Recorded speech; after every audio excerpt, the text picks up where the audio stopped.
un podcast de Cooperativa.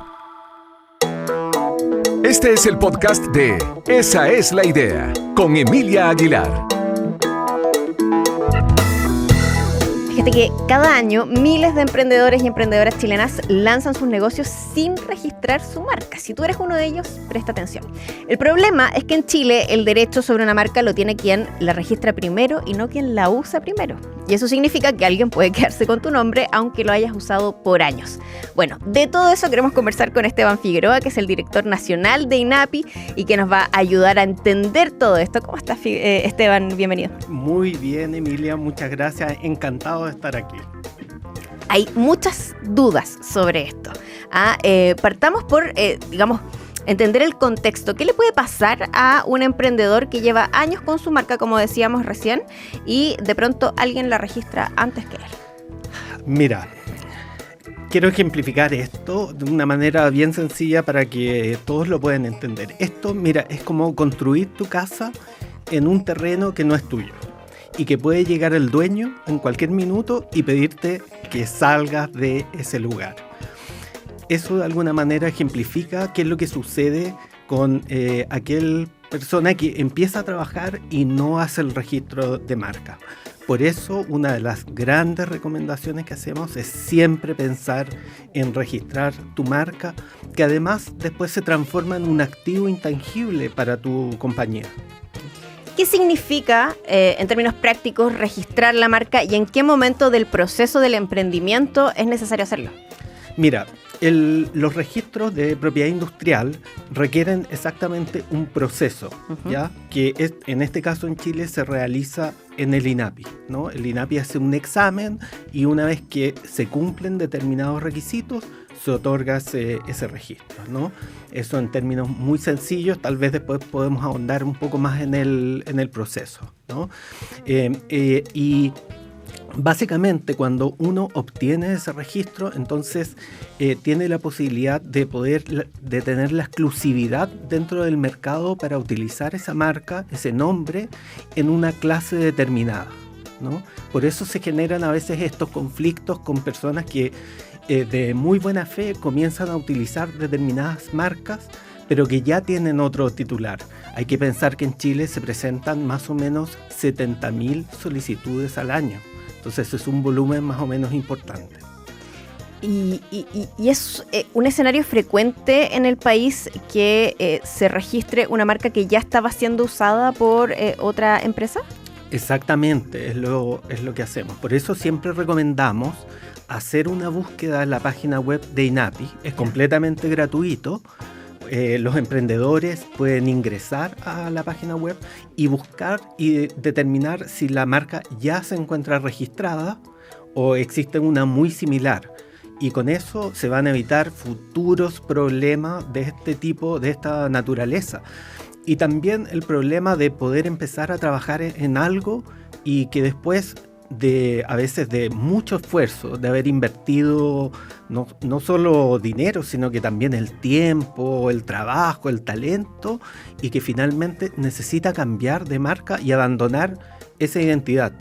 Porque quiero tomar un minutito. Al final la marca lo que hace es identificar tu producto en el mercado y tú le entregas una personalidad a esto. Y por lo tanto abandonar esa marca significa de alguna manera abandonar todo ese trabajo que tú pusiste en tu emprendimiento y simplemente derrochar todo ese trabajo, ¿no? Esteban hablaba de los problemas, ¿no? Evitar toda una serie de problemas. ¿Cuáles son esos problemas a los que uno se puede enfrentar por un conflicto con una marca? Claro, bueno, evidentemente lo que sucede y lo tradicional es que a quien está utilizando esta marca le llega una cartita, ¿no? Advirtiéndole que hay otro titular respecto de la marca. Yeah. Siempre hay que tomar las cosas con calma porque respecto de eso hay que analizar muy bien el registro que se está argumentando que protege esa marca, porque las marcas además se otorgan para clases específicas de determinados productos y servicios, ¿ya? Y por lo tanto la protección de la marca está limitada exclusivamente para esos productos que fueron otorgados o servicios. Y muchas veces algunas personas tienen la pretensión de extender ese ámbito de protección, ¿no? Eso también lo hemos visto. Y en el sistema de marcas eventualmente pueden coexistir incluso marcas similares en clases distintas. Sé que suena un poquito complicado, pero al final no lo es tanto, ¿no? Un ejemplo es más fácil. Bueno, voy a tener que mencionar marca porque si no es imposible para efectos de este ejemplo, ¿no? Por ejemplo, la marca Apple, ¿no? La marca Apple, todos la conocemos, qué sé yo. Y también existe la marca Apple, que es la que administra el repertorio de los Beatles, ¿no? Pero evidentemente nadie se confunde, porque ese es el objeto de la marca, distinguir el origen empresarial. Nadie va a pensar que la marca Apple de los dispositivos electrónicos también maneja el repertorio de los Beatles, y al revés tampoco. Claro. Entonces ambas marcas coexisten en el mercado y cada una identifica claramente el origen empresarial, ¿no? Entonces, por eso en el caso de un conflicto es muy importante mantener la calma y analizar muy bien la situación. Normalmente también se le brinda a la persona que recibe la carta la posibilidad de simplemente desistirse, pero claro, pierde lo avanzado, ¿no? Y eso es un poquito complicado. Por eso la recomendación es antes revise la base de datos de INAPI y en lo posible haga el registro de marca. Es muy importante para evitarse todos esos problemas, ¿no? Tal cual. Hablaba sobre el proceso, ¿no? Lo importante que es el proceso. ¿Cuánto tarda este proceso? ¿Qué valor tiene el proceso? ¿Qué es lo que debiese alguien que está pensando en comenzar su emprendimiento tener en cuenta a la hora de registrar su marca? Sí, bueno, excelente pregunta. Tiene varios elementos, pero como te decía, lo primero es hacer esta búsqueda para asegurarse que su marca ya está registrada por otra persona o no existe algo muy cercano. Lo segundo, le vamos a pedir que revise esta clasificación. En la página web del INAPI hay un asistente de clasificación. Entonces ingrese a la página web de INAPI. Haga su solicitud en línea. INAPI puede hacer toda la tramitación en línea. No necesita tener un representante, un abogado. Lo puede hacer directamente cualquier emprendedor. Nosotros tenemos ciertas descripciones preaprobadas. Utilice la descripción preaprobada. Ajá. Es muy importante. No, en este punto nosotros promovemos mucho la creatividad. En este punto no yo diría no sea tan creativo, ¿no? Utilice los términos preaprobados. El costo de registrar una marca son 3 UTM, una al minuto de presentar la solicitud y 2 al momento de ser otorgada, ¿no? Y más o menos el tiempo puede variar entre 5 meses hasta 7 meses. Ese es el trámite. Mientras más observaciones tenga la solicitud, por supuesto se va a ir retrasando. Por eso es muy importante este trabajo previo, porque si va a, por ejemplo, colisionar con otras marcas, evidentemente va a ser más complejo su proceso. Esteban, habrá quienes están levantando startups que van a tener impacto afuera o que están pensando justamente en que se puedan internacionalizar. ¿Este registro de marca en INAPI en nuestro país considera lo que pueda pasar en el extranjero? ¿Cómo funciona eso? Mira, Emilia, también muy buena pregunta. Los derechos de propiedad industrial son territoriales. Por lo tanto, una patente en Chile o una marca en Chile solo tiene vigencia en nuestro país. Es necesario ir a buscar la protección donde yo la quiero obtener. Por lo tanto, si yo quiero tener una marca en Brasil, tengo que buscar la protección en Brasil. Ahora, en Chile existen varias formas de hacerlo. Por lo menos 2, ¿no? Uno que nosotros llamamos la vía tradicional es llegar y pedirla directamente a Brasil basado en la solicitud chilena, ¿no? Entonces, yo le pido al INAPI que me emita un certificado de esta presentación de esta solicitud en Chile. Dentro del plazo de 6 meses puedo hacer esa solicitud en Brasil, ¿ya? Es muy importante el plazo.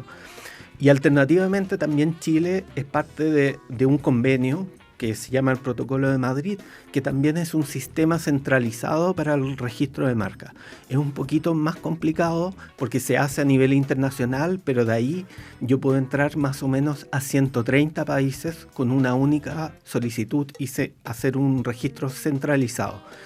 Eso es para, por ejemplo, aquellos solicitantes que manejan portafolios de solicitud de marca importantes, ¿no? Entonces yo quiero entrar a 30 países y entonces ya necesito un sistema mucho más masivo, claro, ¿no? Estamos conversando con Esteban Figueroa, que es director nacional de INAPI, el Instituto Nacional de Propiedad Industrial, y nos escribe Cristian al WhatsApp. Dice, yo tuve inscrito por 10 años una marca, la cual caducó. ¿Qué trámites se deben realizar para recuperarla? Fue desde 2012 a 2022. Claro. Bueno, efectivamente las marcas, a diferencia de otros derechos, se pueden renovar de manera ilimitada por 10 años. En ese sentido tenemos marcas que incluso tienen más de 100 años y se mantienen vigentes, ¿no? Las conocemos los chilenos de marcas históricas. Pero una marca que cae al abandono pasa al dominio público. Entonces esa marca hoy día puede ser pedida por cualquiera, ¿ya? En este minuto, entonces yo invito al auditor de que, él tiene que hacer como que fuera una nueva solicitud de marca, ¿ya?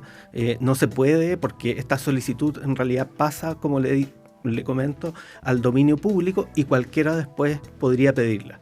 Es parte también del dinamismo del registro, ¿no? Claro. Que no exista un acaparamiento de las marcas. Pero eventualmente, si nadie lo hubiese solicitado, podría recuperar el mismo nombre, el mismo registro. Perfectamente, es totalmente posible, ¿no? Esteban, hay casos que han sido bien emblemáticos, ¿no? Cuando un nombre de marca tiene algún conflicto con alguna persona, por ejemplo, el caso de Miel Gibson, yo creo que todos lo escuchamos alguna vez. ¿Qué pasa en esos casos? Es decir, ¿es tan fácil registrar una marca, por ejemplo, con ese nombre en nuestro país y que eventualmente el reclamo ya, en este caso, llegue de afuera, ¿no? Sí, claro.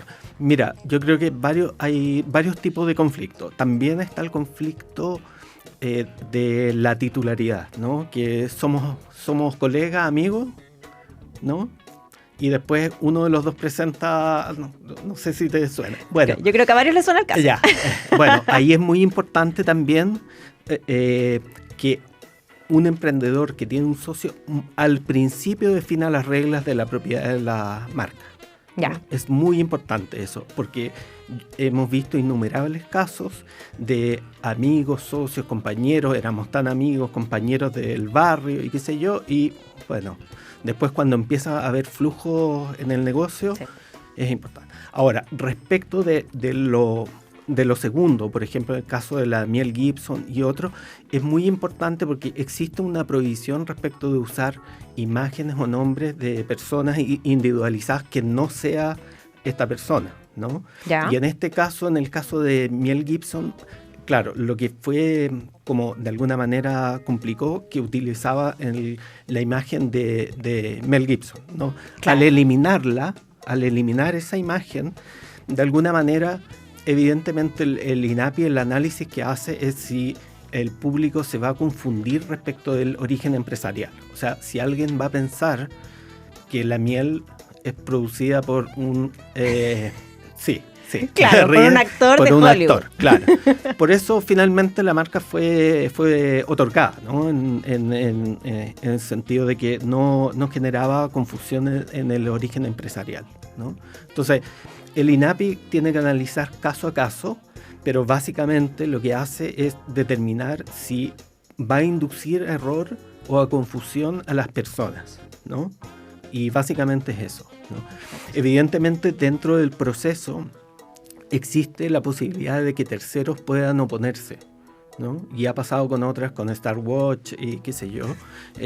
También, entonces, presentan oposiciones y, por supuesto, presentan sus argumentaciones y el INAPI en ese sentido hace de tribunal, digamos, de alguna manera, ¿no? Claro, o sea, hay que ser creativo, pero hay que revisar cuáles son esos límites para después no tener conflictos como los que ya hemos visto.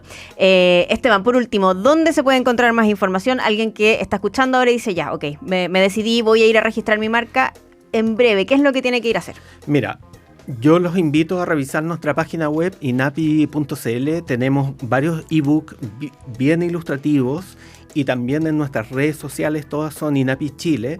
Tenemos videos realmente muy sencillos de 20 segundos que le van a explicar el ABC del registro, pero lo más importante, yo creo que es relevante que los emprendedores que nos están escuchando realmente utilicen la herramienta de la propiedad industrial, porque si no están perdiendo un activo importantísimo de su compañía, van a hacer un esfuerzo que finalmente que eventualmente podría quedar en nada, ¿no? Así que eso. Ahí está la conversación con Esteban Figueroa, director nacional de INAPI, el Instituto Nacional de Propiedad Industrial. Esteban, muchas gracias por la conversación. Muchas gracias a ti y encantado de venir esta vez, y si es que hay otra oportunidad de también. De todas maneras lo vamos a volver a invitar. Que esté muy bien. Muchas gracias. Chao, chao. Hasta luego. Porque una idea lleva a otra. Esa es la idea. Hoy te quiero contar una historia de innovación, pero con base en la naturaleza, que es muy buena. Y se trata de la historia del tren bala japonés. En la década de 1970, Japón estaba en pleno crecimiento económico y buscaba una forma eficiente de conectar ciudades clave como Tokio y Osaka. Así nació el Shinkansen, inaugurado en 1964, justo a tiempo para los Juegos Olímpicos. Era el tren más rápido del mundo en ese momento. Pero décadas después, cuando esta red ya era un símbolo de innovación, surgió un problema inesperado. Al salir de los túneles a alta velocidad, los trenes generaban un boom sonoro debido a la presión del aire que afectaba a las comunidades cercanas. Y aquí aparece la historia de innovación, porque el ingeniero Eiji Nakatsu, que además era un aficionado a la observación de aves, encontró la solución en la naturaleza. Nakatsu se inspiró en el martín pescador, este pajarito que sabemos que se zambulle en el agua a gran velocidad sin salpicar, y replicó la forma de su pico en la nariz del tren, logrando reducir el ruido, mejorar la aerodinámica y además disminuir el consumo energético. La innovación también puede surgir desde la observación de la naturaleza. Esa es la idea. Estás escuchando Esa es la idea en Cooperativa Podcast. Momento de historias de innovación, porque con el objetivo de empoderar a niñas en las áreas STEM, Catherine Vergara se ha dedicado a innovar desde la educación y la tecnología, y recientemente fue reconocida por Her Global Impact Challenge en la categoría Emprendimiento Social, y lo hizo por DREAM, que es un sistema de robótica educativa que integra hardware, software y apoyo de inteligencia artificial para democratizar el acceso a educación STEM de calidad en las escuelas. Y ya está con nosotros Catherine Vergara. ¿Qué tal? Bienvenida. Muchas gracias por estar acá. Muchas gracias a ti, Emilia, por la invitación. Oye, Catherine, es muy interesante lo que tú haces, porque es una innovación que tiene un sentido súper claro, que desde el principio ha sido así para ti, que tiene que ver con promover la educación y particularmente introducir la robótica en la educación y así promover el interés por las áreas STEM. ¿Cómo ha sido primero ese proceso? Sí, efectivamente, la robótica es un área que yo siempre he estado trabajando desde el aula primero, en la práctica, y después ya en la investigación de mi doctorado, porque es particularmente interesante para las niñas, ¿ya? Ayuda a derribar bastantes barreras que tienen las niñas con respecto a la tecnología y que las mantienen alejadas. Entonces, a mí me gusta mucho trabajar desde esa área. Es desafiante, porque hay muy poco conocimiento y capacitación hoy día en los profesores y profesoras para impartir robótica y programación. Y también es desafiante por los altos costos que puede tener un kit de robótica. Si pensamos en los más económicos, que puede ser un Arduino, estamos hablando de $40, $50 solamente la placa. Hay que comprar además piezas electrónicas. Más aún si lo pensamos en un Lego, que puede costar $600 un kit. Entonces es un área con mucho potencial, pero también con muchos desafíos. Entonces ahí es interesante entrar con la ciencia y es lo que hago yo. Totalmente. Ahora, ¿cómo a partir de ese interés en el que has trabajado, donde además haces divulgación científica, en fin, dices, ok, voy a innovar desde acá porque quiero impactar con esta idea? ¿Cómo es ese proceso?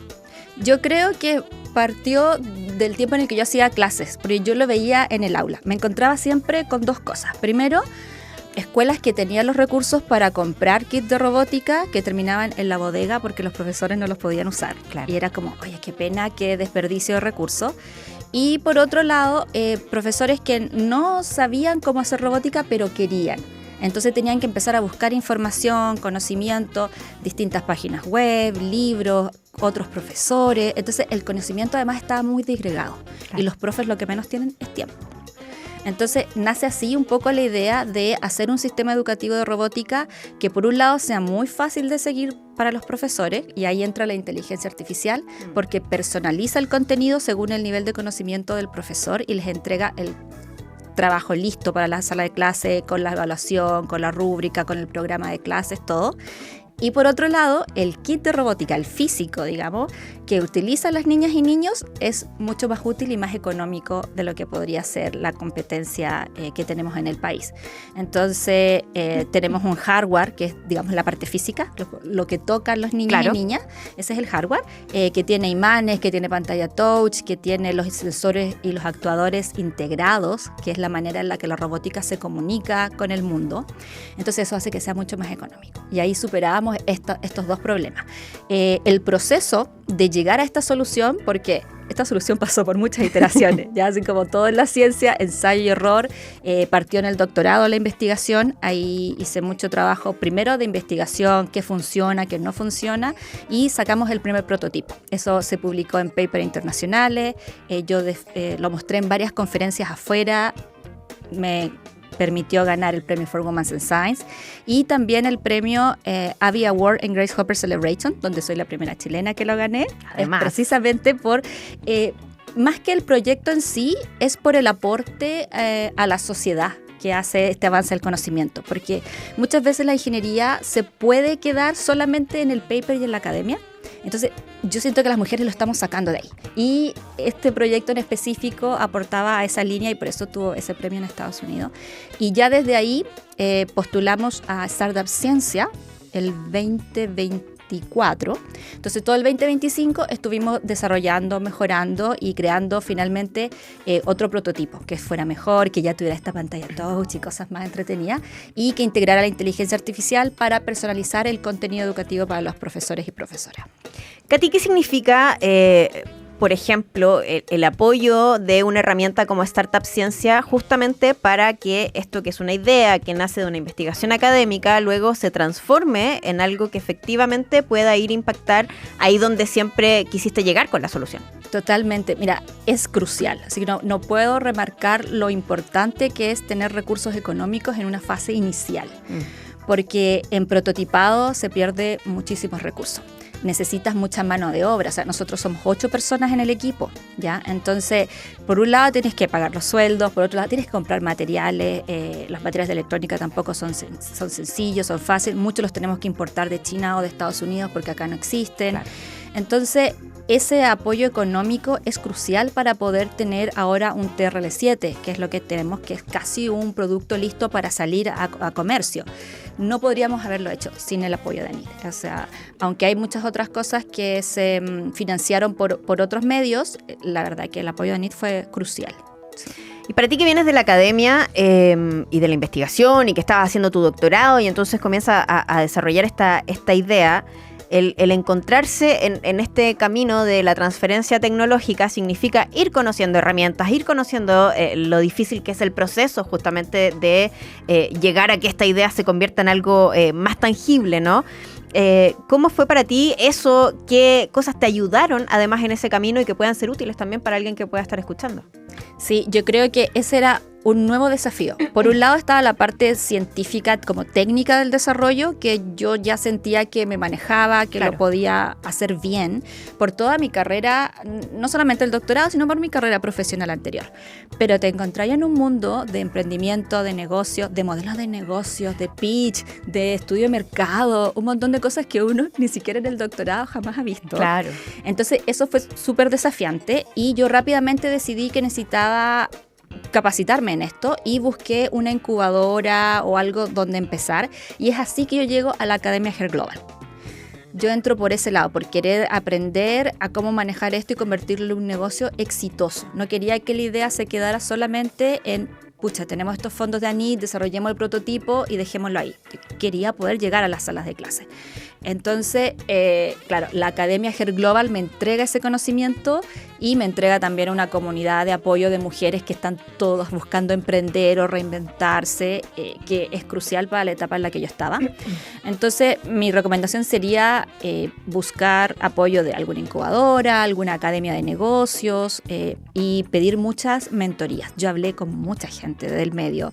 Debo haber tenido como 10 mentorías con mujeres increíbles. Mónica Retamal me recibió, la Comal, Sergio de Microsoft también me recibió. O sea, no podría contar la cantidad de personas que me orientaron en cómo hacer esta transferencia, porque no es sencilla. No. La verdad que no, es bien desafiante. Así que buscar mentores y buscar algún apoyo de alguna incubadora o alguna academia de negocio.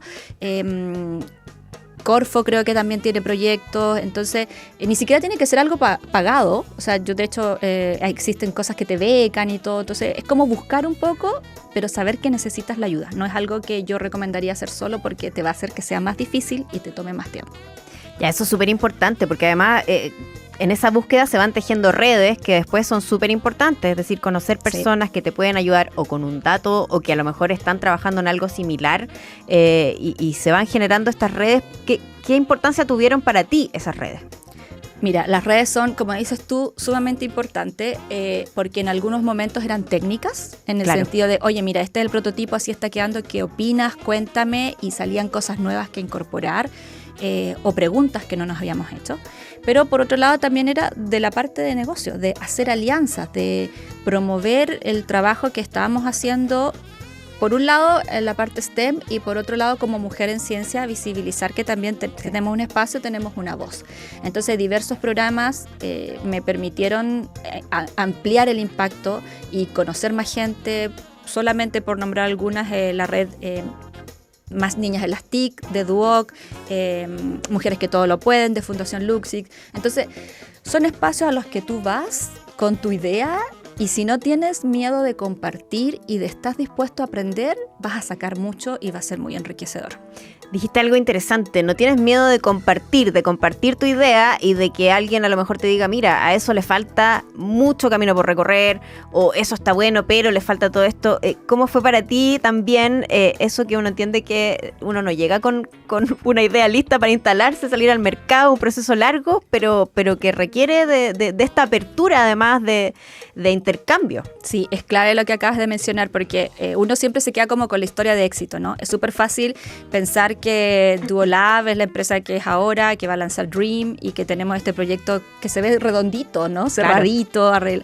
Pero no solo técnicamente es como el prototipo 20, sino que además yo tuve mucho feedback negativo también al principio y es súper importante entender que el feedback es sobre tu proceso, tu producto, la idea, lo que sea que estás desarrollando y no sobre ti. ¿Ya? Y que las opiniones de otras personas tú tienes que analizarlas, ver qué te sirve y con qué te quedas, porque nadie es dueño de la verdad. Aquí no hay gurús ni hay genios y la única persona que sabe dónde va a llegar tu idea eres tú. Entonces tienes que estar abierto a recibir la información, pero también ser reflexivo sobre con qué te quedas y qué dejas ir. Y nunca tomártelo personal, porque insisto, no es sobre ti como persona lo que te están diciendo, es sobre el proyecto. Y además ver también qué confianza tienes con las personas que les estás pidiendo la opinión, porque generalmente si te sientes la confianza para pedirles opiniones porque confías en ellos. Son personas que quieren que a ti te vaya bien, que tú tengas éxito, que crees en lo que estás haciendo. Entonces solamente van a querer aportar y que el proyecto mejore. Katy, tú decías al principio que esta es una idea que además requiere de inversión. Son altos costos en materiales para poder llegar con este sistema de robótica a los colegios. En algún momento cuando empezaste, me imagino, alguien te tiene que haber dicho, oye, pero sabes que esto es muy caro. Es muy caro para hacerlo en Chile, o sea, te vas a demorar un montón. ¿Qué es lo que en tu caso te empuja a seguir adelante y a seguir buscando los recursos y las redes justamente para lo que se viene, que es este sistema que pueda ya estar en las escuelas? Sí, efectivamente tuvimos bastantes opiniones de personas como más relacionadas al venture capital de que esto no era un negocio y de que esto no iba a funcionar y que no se iba a poder mantener por sí mismo. Entonces, claro, una primera reacción es como, pucha, que se cierran porque son así con la educación, no apoyan esto que es tan valioso para las niñas y niños. Pero dándole una segunda vuelta y haciendo un segundo clic, dijimos, bueno, si este modelo de negocios no funciona, busquemos uno que funcione. Claro. Y así iteramos varias veces el modelo de negocio hasta encontrar algo que se adaptaba a cómo funcionan las escuelas en Latinoamérica y que va a poder funcionar.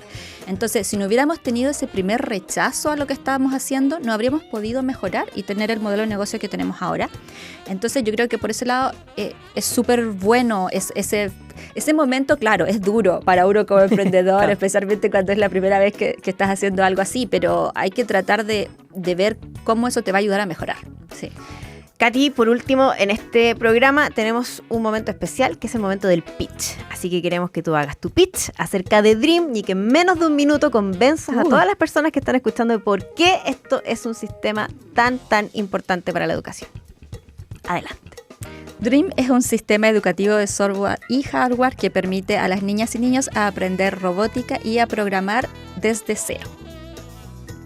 Así nomás. Así nomás. Así nomás. Así nomás. Bueno, con eso, obviamente que cualquiera lo querría en su escuela. Ahí está entonces la conversación con Catherine Vergara, doctora en computación, docente STEM, además investigadora con más de 10 años de trayectoria y recientemente ganadora del Hair Global Impact Challenge en la categoría de emprendimiento social, que es precisamente de lo que hemos estado conversando. Catherine, muchas gracias por estar hoy día con nosotros. Gracias por la invitación. Que esté muy bien. Aquí termina el podcast de Esa es la idea.